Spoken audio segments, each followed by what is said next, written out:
Hi and welcome to my channel. My name is Temi and this is my Toon Me challenge. So please like this video if you like it and subscribe if you're new.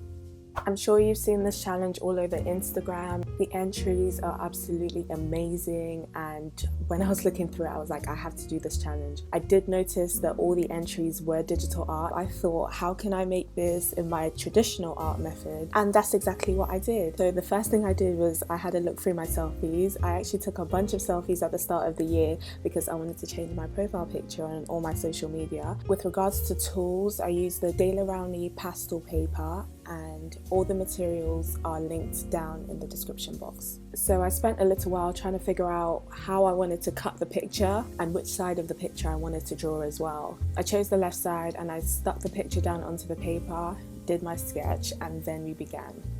I started with the eye as usual. If you're used to any of my speed drawings, I always start with the eye. I think it's important for me to start with the feature that I want to put the most detail in. So I feel that if I can get the eye to look as close as possible to my reference, then the rest of the drawing really can just come together very easily. Just colour and pencils for the eyes. I do use markers for things like the eyelashes and any whites in the eye, but it's mostly colour and pencils.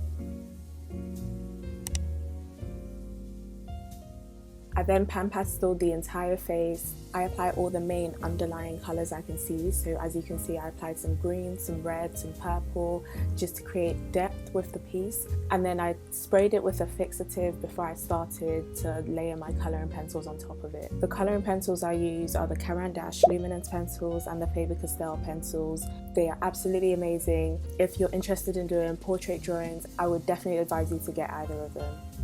So I apply layers just to try to match the colours as close as possible.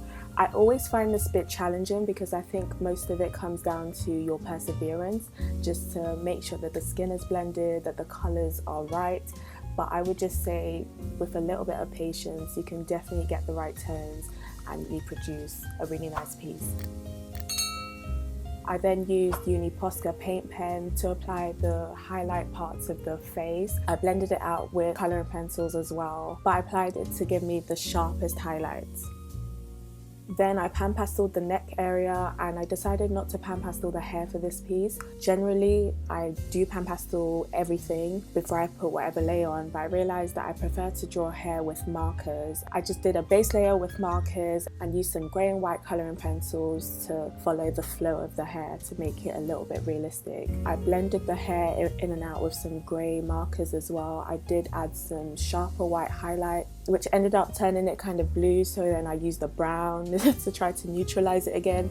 But it was very much a back and forth just to try to get the hair as realistic looking as possible. I then coloured the neck and the jump part. These are my least favourite parts of drawings generally because it's almost like the last hurdle but you can't skip it. I mostly used markers for the jump part. I just wanted to show texture in the quickest way possible. And that concludes this piece. I'm so happy with how it turned out. I love jumping on Instagram challenges. If you do take part, tag me on Instagram. I would love to see your entry. Please like if you like the video and subscribe if you're new. Tell me in the comments what you think of this drawing. And thank you so much for watching. I will see you on my next video. Goodbye.